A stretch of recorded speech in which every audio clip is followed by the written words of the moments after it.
था कि पिछले वीडियो में जब मैंने सेट थ्योरी पढ़ा रहा था तो उस समय आपको मैंने बोला था कि सेट थ्योरी का कुछ पार्ट बच चुका है जो आपको पढ़ाना बचा हुआ है।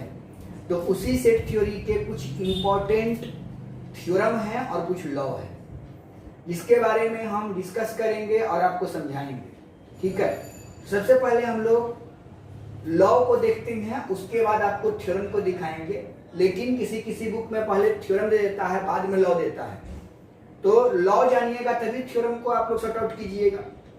तो थ्योरम कहता है ये सारे चीज क्या है, थ्योरम है, और ये क्या है, लॉ है। सबसे पहले हम दिखाते हैं आपको कि laws of algebra of set क्या होता है। अलजेब्रा का कुछ नियम होता है जिसके बारे में आप लोग जानते होइएगा, और वह जो अलजेब्रा का नियम है उस अलजेब्रा के नियम के माध्यम से इसमें कुछ लॉ तैयार किया गया है और सेट्स में उसका उपयोग किया गया है। तो सबसे पहला जो हम laws of algebra of sets की बात करेंगे तो आईडी इम्पोर्टेंट लॉ क्या होता है।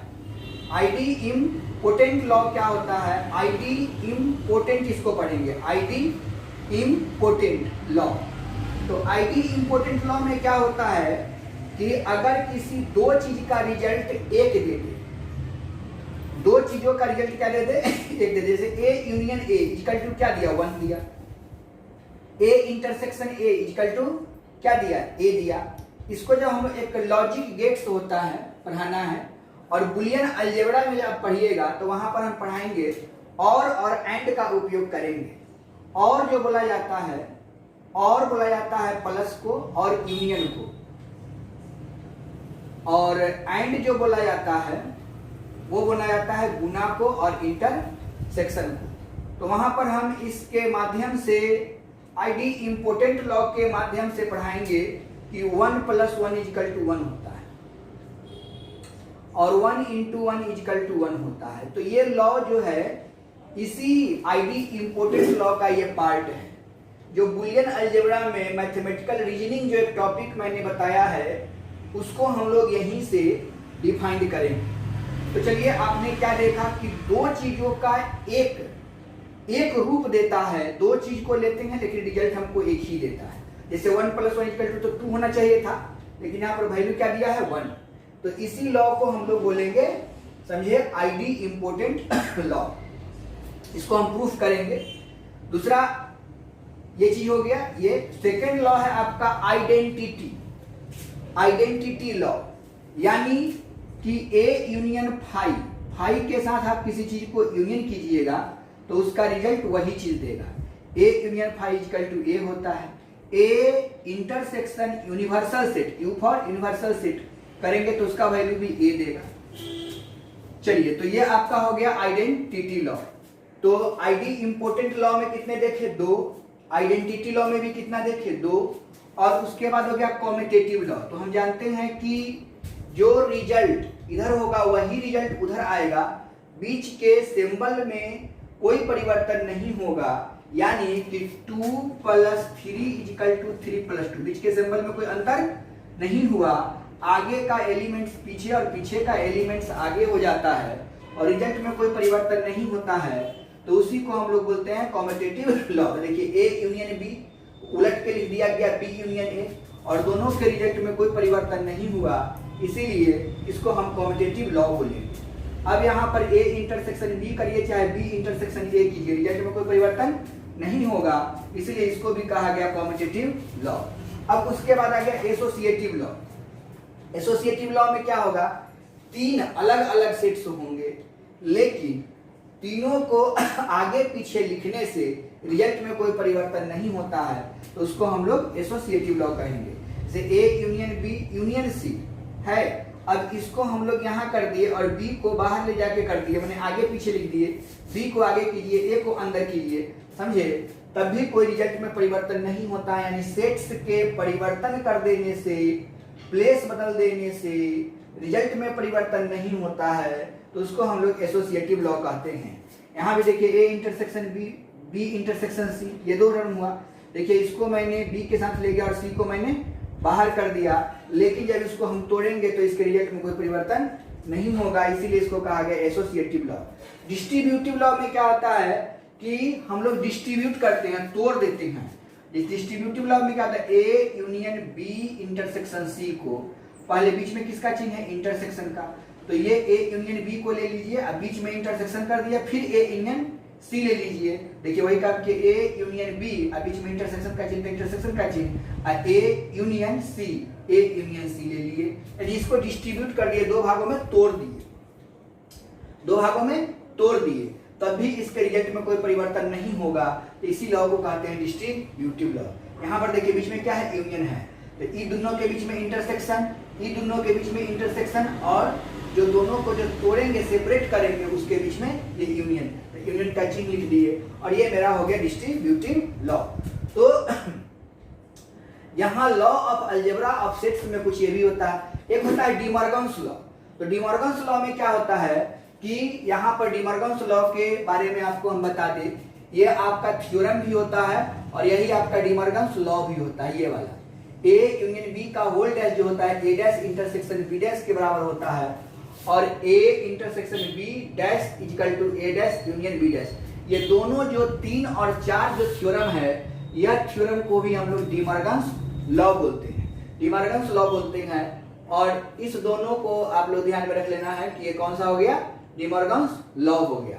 यानी एक लास्ट लॉ होता है, छठा लॉ, जिसको नाम हम लोग डिमॉर्गन्स लॉ कहते हैं, और डिमॉर्गन्स लॉ यही आपका है, ए यूनियन बी का whole dash equal to A dash intersection B dash, और ए इंटरसेक्शन बी का whole dash equal to A dash union B dash. तो ये आपका डिमॉर्गन्स लॉ होता है। तो आप लोगों ने देख लिया कि लॉ कितने प्रकार के कुल मिला के हुए, 6 प्रकार के। आईडी इंपोर्टेंट लॉ, दूसरा हो गया आइडेंटिटी लॉ, तीसरा हो गया कॉम्पिटिटिव लॉ, चौथा हो गया एसोसिएटिव लॉ, पांचवा हो गया डिस्ट्रीब्यूटिव लॉ, और छठा हो गया डिमॉर्गन्स लॉ। और ये सभी के सभी किसमें आएगा, law of algebra of sets में आएगा। तो ये बात आपको समझ में आ गया होगा। चलिए, इसके बारे में तो आपने देख लिया। अब इसका हम लोग यूज कैसे करते हैं, किसी थ्योरम को प्रूफ करने के लिए, ध्यान दीजिए, किसी थ्योरम को प्रूफ करने के लिए लॉ की आवश्यकता होती है, और लॉ तभी आप प्रूफ कर सकते हैं, लॉ को आप तभी रिप्रेजेंट कर सकते हैं जब उसके रूल को पता होगा। तो रूल भी आपको पता है, मैंने जब सेट थ्योरी पढ़ाया था उस समय मैंने बहुत सारे रूल को लिखा था, और उसी रूल के आधार पर हम लोग इसका सॉल्यूशन करेंगे। तो आपको याद होगा कि मैंने यूनियन के लिए रूल लिखा था, इंटरसेक्शन के लिए रूल लिखा था, और सब्ट्रैक्शन के लिए रूल लिखा था। और आप इस पूरे थ्योरम में आप बताइए मुझे कि क्या यही 3 चीज का एप्लीकेशन यूज किया गया है, या तो सब्ट्रैक्शन है, या यूनियन है, या आपका इंटरसेक्शन है। यानी अगर 3 रूल पता हो, यानी रूल ऑफ सेट्स जो है वो पता हो, रूल ऑफ सेट्स जो है वो 3 है और वो आपको पता है। पहला रूल क्या है, ए इंटरसेक्शन बी अगर होता था तो मैं लिखता था कि ए इंटरसेक्शन बी के लिए X such that X is belongs to A. Intersection होता था तो एंड का चिन्ह लिखते थे, X such that X is belongs to A and X such that X is belongs to B, ये रूल था। दूसरा रूल था यूनियन के लिए, ए यूनियन बी लिखते थे तो लिखते थे X such that X is belongs to A, union and बदल के क्या होता था और X such that X is belongs to लिखाता था बी। इसी तरीके से तीसरा हम बताए थे ए इन माइनस बी के लिए, तो X such that X is belongs to A but X such that X does not belongs to B. और इसी के आधार पर चौथा हमने लिखा था b माइनस ए के लिए, b minus A equal to क्या होगा, X such that X is belongs to A but x such that x is belongs to b, x such that x is belongs to b but x such that x does not belongs to a। और यही 4 rule होता है किसी भी sets को पढ़ने के लिए। तो ये 4 रूल है। अब इसी 4 रूल के आधार पर हम लोग टोटल एप्लीकेशन को हम लोग यूज करेंगे। यानी ये 4 रूल है और इस 4 रूल से हम सारे थ्योरम को प्रूफ करेंगे। एक तो रूल के माध्यम से प्रूफ होता है और दूसरा एग्जाम्पल के माध्यम से प्रूफ होता है। आप एग्जाम्पल भी ले सकते हैं और उस एग्जाम्पल से आप बनाएंगे। क्लियर है? तो उस एग्जाम्पल से हम बनाएंगे तो हम लोग देखेंगे कि कैसे क्या यूज होता है। अब यहाँ पर देखिए क्या लिखा हुआ है, X A intersection B dash है। तो ए इंटरसेक्शन बी डैश है मतलब यूनिवर्सल सेट में से घटा हुआ टर्म है।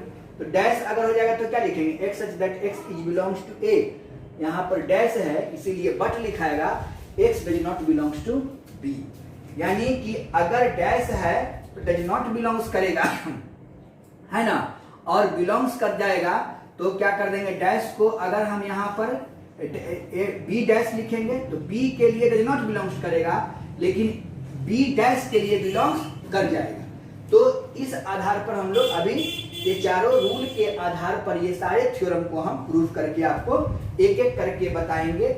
और जैसे ही हम 3-4 थ्योरम को प्रूफ करेंगे तो आपको समझ में आने लगेगा कि हम क्या करते हैं। चलिए, तो हम लोगों को एग्जाम्पल के माध्यम से भी प्रूफ करके आपको दिखाएंगे और रूल के माध्यम से भी प्रूफ करके दिखाएंगे, तब आपको ये बिल्कुल स्पष्ट हो जाएगा कि कैसे क्या प्रूफ हुआ है। तो एक एक चीज को हम देखते हैं और प्रूफ करते हैं। चलिए ध्यान दीजिए,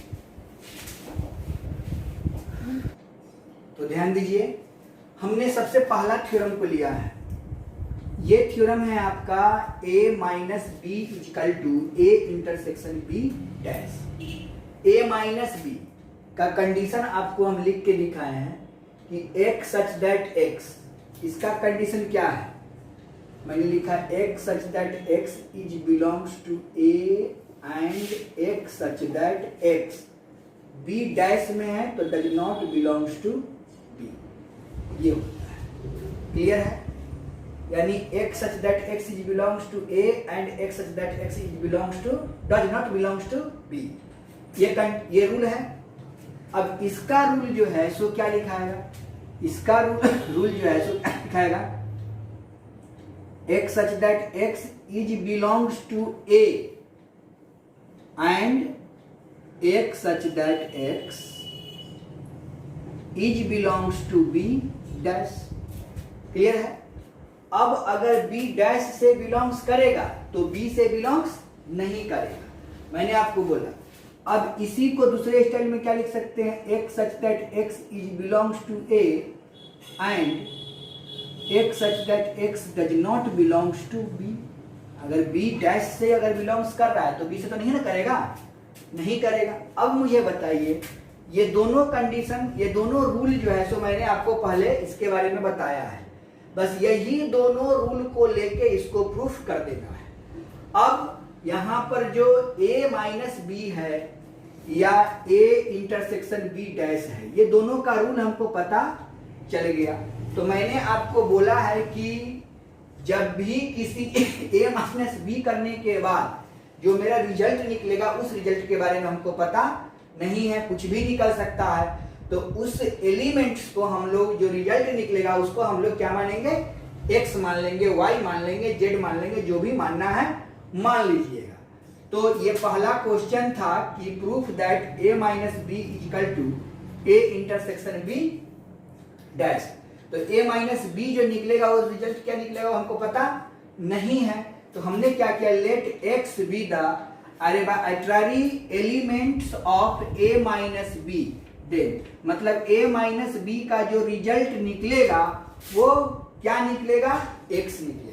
यानी a माइनस बी के टर्म को, रिजल्ट को मान लेना है हमको x। समझे? क्या होगा नहीं होगा नहीं पता है, यहाँ पर y भी मानिएगा तो कोई दिक्कत नहीं है। यानी कि ये जो इसमें से जो रिजल्ट निकलेगा x, वह x a माइनस बी दोनों से क्या करेगा, बिलोंग्स करेगा।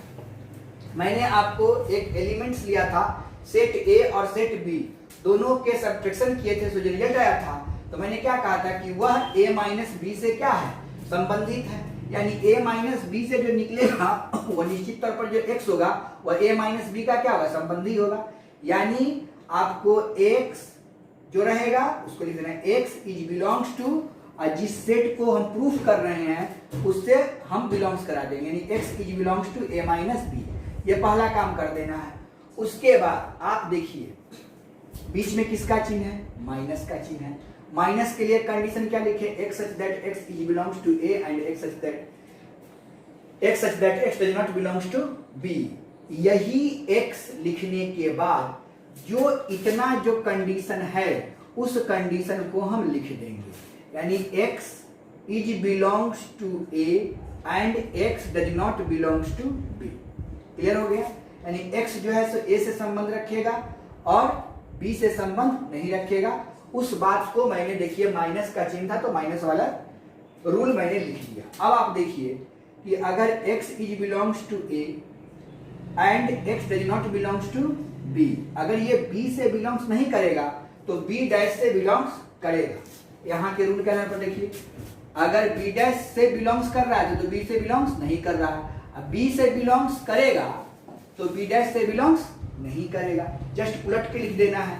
तो अब देखिए b डैश यहाँ b से बिलोंग्स कर रहा है तो b से बिलोंग्स नहीं कर रहा है तो b डैश से बिलोंग्स करेगा, यानी x such that x is belongs to a and x यहाँ डज नॉट है तो यहाँ बिलोंग्स कर रही है, यहाँ b है तो b डैश कर देगा। अब जरा गौर कीजिए कि यह कंडीशन कैसा दिख रहा है, x such that x is belongs to a and x is belongs to b। यहाँ देखिए x is belongs to a and x is belongs to b dash, तो यह किसका फॉर्मूला होता है, a इंटरसेक्शन b डैश का। तो यही लिख दिए यहाँ पर a माइनस b जो है यह x किसके लिए है, a माइनस b के लिए है, बिलोंग्स कर रहा है a इंटरसेक्शन b डैश से, यह condition a intersection b dash लिख दिए। दोनों को मैं प्रॉपर सबसेट में इसलिए लिखा क्योंकि जो इसका एलिमेंट्स होगा वही इसका एलिमेंट्स होगा, इसीलिए दोनों प्रॉपर सबसेट में आ गया। दोनों जो है सबसेट बोलिए, इसको सबसेट ही बोल सकते हैं और प्रॉपर सबसेट ही बोल सकते हैं। तो सबसेट बोलेंगे क्योंकि दोनों के एलिमेंट्स आपस में इक्वल होगा। तो ये समझ में आ गया। अब देखिए जब a माइनस बी के लेके प्रूफ करते थे तो element of a minus B लिखते थे। अब किसको लेके प्रूफ करना है, a इंटरसेक्शन b डैश को। तो देखिए यहाँ पर लेट x करते थे तो अब इस टर्म को हम लोग क्या मानते हैं, लेट, इसको हम लोग मान लेते हैं y। तो let y be the arbitrary elements of a intersection b dash लिख देंगे क्योंकि इसको लेके चल रहे हैं। तो वही लिखिए again let y be the arbitrary element of a intersection b dash. Then अब बताइए जब x था तो x से बिलोंग्स करता था पहला जो टर्म था वो, अब RHS का टर्म जो है वह y मान के चलेंगे तो ये y से बिलोंग्स करेगा। तो वही लिख दिए y is belongs to a intersection b dash. और इसका कंडीशन क्या है आप देखिए उठा के, तो कंडीशन इसका साफ साफ लिखा हुआ है a इंटरसेक्शन b डैश का। तो a जब यहाँ पर x था तो x लेते थे, अब यहाँ पर y है तो क्या लेंगे y। तो y is belongs to a and y is belongs to b dash. देखिए y is belongs to a and y is belongs to b dash कर दिए। तो y is belongs to a and y is belongs to यहाँ पर b dash है तो b dash को हटाएंगे b करेंगे तो बिलोंग्स नहीं करेगा। तो अब क्या हो गया y, यह कंडीशन किसका लिखा हुआ है, तो a माइनस b का लिखा हुआ है। देखिए a माइनस b के लिए लिखा हुआ है कि नहीं, जब बिलोंग्स नहीं करेगा तो क्या कहलाएगा, माइनस हो जाएगा। जब बिलोंग्स नहीं किया तो माइनस हो गया। अब ये y किसको माने थे, इसको माने थे, तो यहाँ पर y की जगह पर इसको लिख दिए। a माइनस बी इसी के क्या है, बराबर है, यानी कि दोनों में एलिमेंट्स क्या होगा, बराबर होगा। तो यहाँ सबसेट a माइनस बी कर दिए और यह इक्वेशन नंबर सेकेंड मिल गया। इक्वेशन नंबर फर्स्ट में जो चीज है वही इक्वेशन नंबर सेकेंड में है। अगर यह प्रॉपर सबसेट होता है तो मैंने एक कंडीशन लिखा था कि a subset of b is equal to b subset of a, दोनों आपस में क्या होता है, इक्वल होता है। तो यहाँ देखिए a माइनस बी बराबर ये, इसको नहीं लिखिए चाहे इसको लिखिए, कोई फर्क पड़ने वाला है नहीं। और इतना बराबर इतना, तो इसको नहीं लिखिए इसको नहीं लिखिए, कोई फर्क पड़ने वाला है नहीं। इस कंडीशन से दोनों आपस में क्या हुआ, इक्वल हुआ और सबसेट भी हुआ।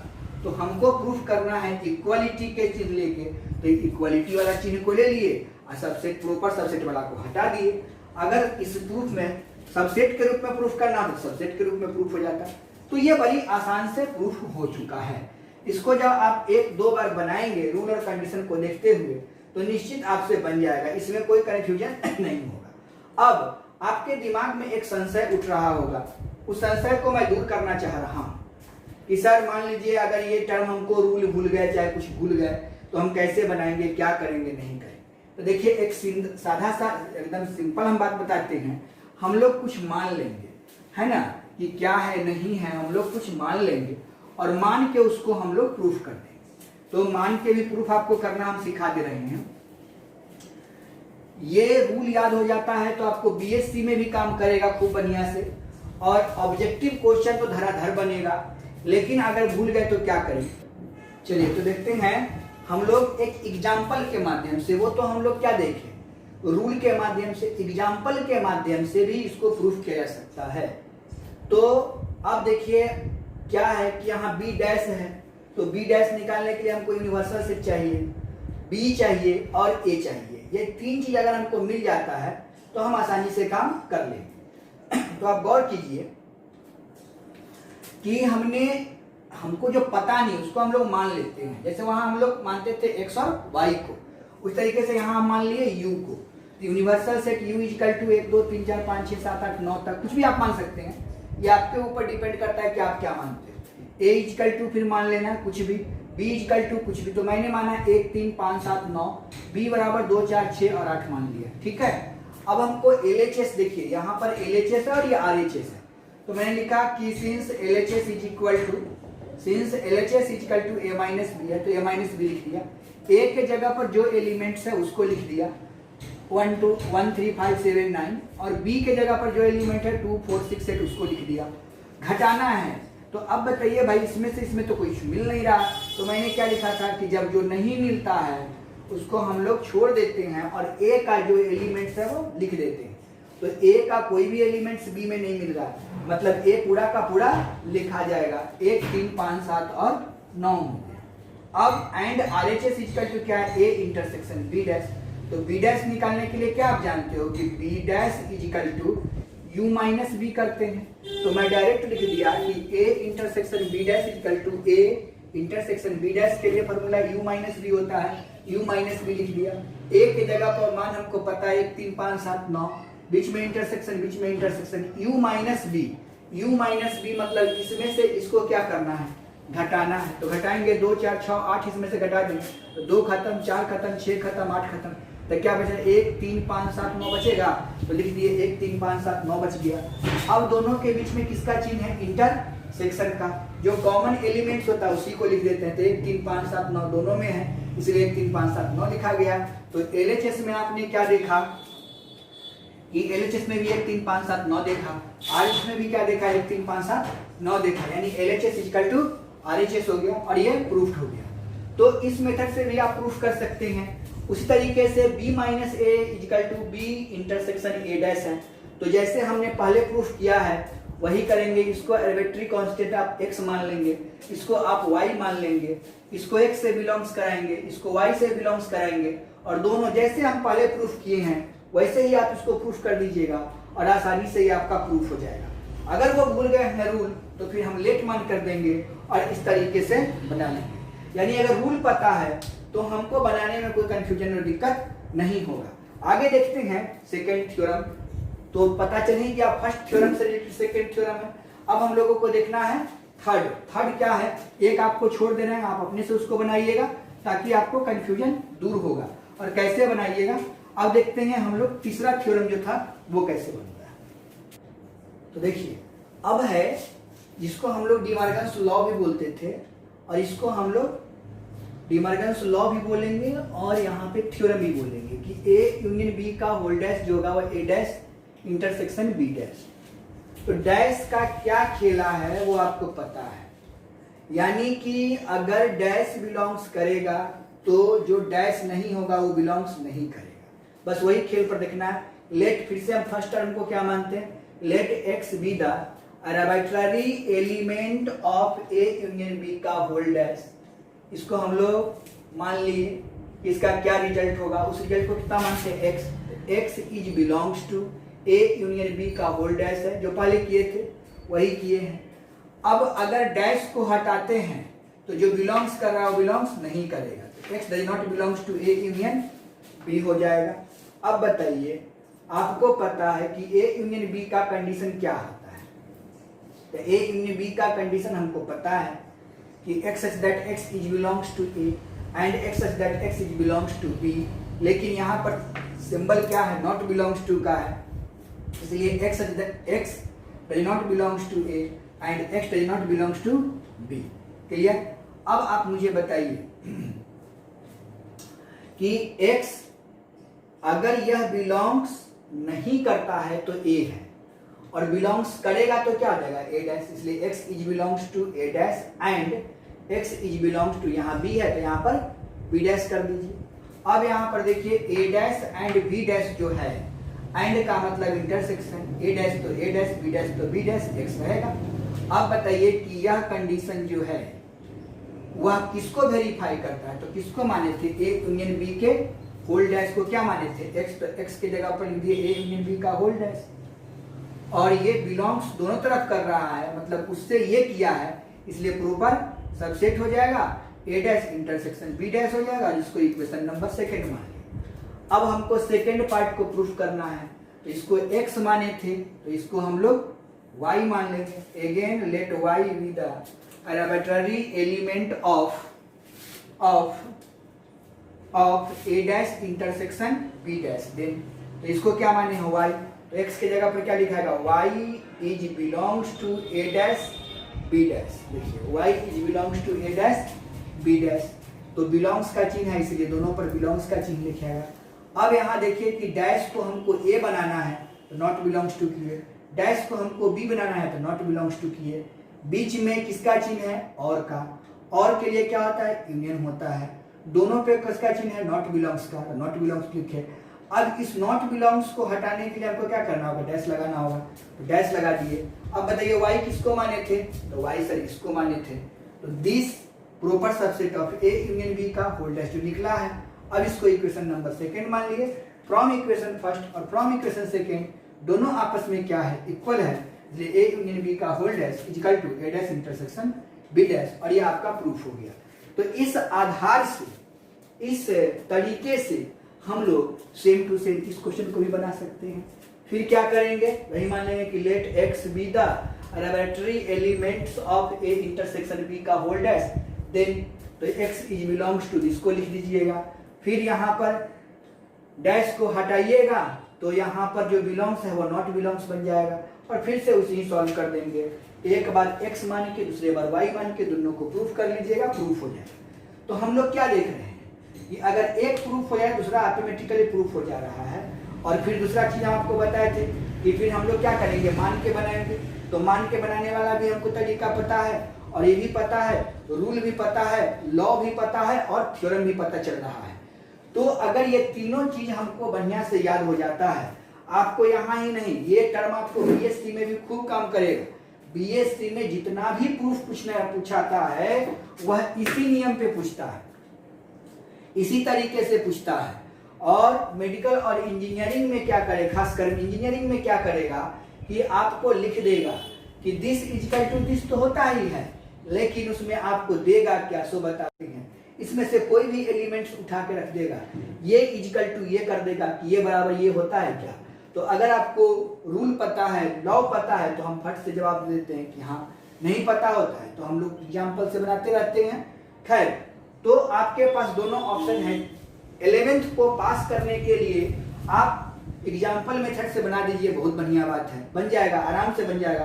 तो हम आशा करते हैं कि जितना भी हम थ्योरम लिखवाए हैं उस थ्योरम को आप लोग प्रूफ कर देंगे, और पक्का प्रूफ कर देंगे। 2-3 प्रूफ और कीजिएगा ऑटोमेटिकली। आज आपको हम 4 सिखाए हैं प्रूफ करने के लिए, उसी 4 को बढ़िया से आप प्रूफ कीजिएगा, आपका निश्चित प्रूफ हो जाएगा। तो आज यहीं तक, और हम लोग प्रयास करेंगे और आगे कैसे पढ़ाया जाए उसके बारे में अच्छे से अच्छे। आप लोग क्या कर रहे हो? आप लोगों से बहुत दुख हो रहा है हमको कि आप लोग प्रश्न जो है 2, 4, 5 बच्चे, 10 बच्चे ही जो है ऐसे हमसे जुड़े हुए हैं और वो प्रश्न करते हैं, लेकिन बाकी बच्चे जो हैं सो पता नहीं सो गए हैं कि क्या किए हैं। तो उस तरीके से आपका इंजीनियरिंग और मेडिकल का तो सपना छोड़ ही दीजिए, क्योंकि पढ़ाई नहीं कीजिएगा, ध्यान नहीं दीजिएगा, क्वेश्चन नहीं पूछिएगा तो आपका प्रॉब्लम कैसे दूर होगा। तो हम आपसे ये नम्र निवेदन करते हैं कि आपके पास जो भी प्रॉब्लम होता है, दिक्कत होता है, वो हमसे शेयर करें, लाइक करें, सब्सक्राइब करें और बच्चों तक के इस बात को फैलाने का प्रयास करें ताकि हर बच्चे लॉकडाउन में मेरे पढ़ाई का फायदा उठा सके। जय हिंद, जय भारत।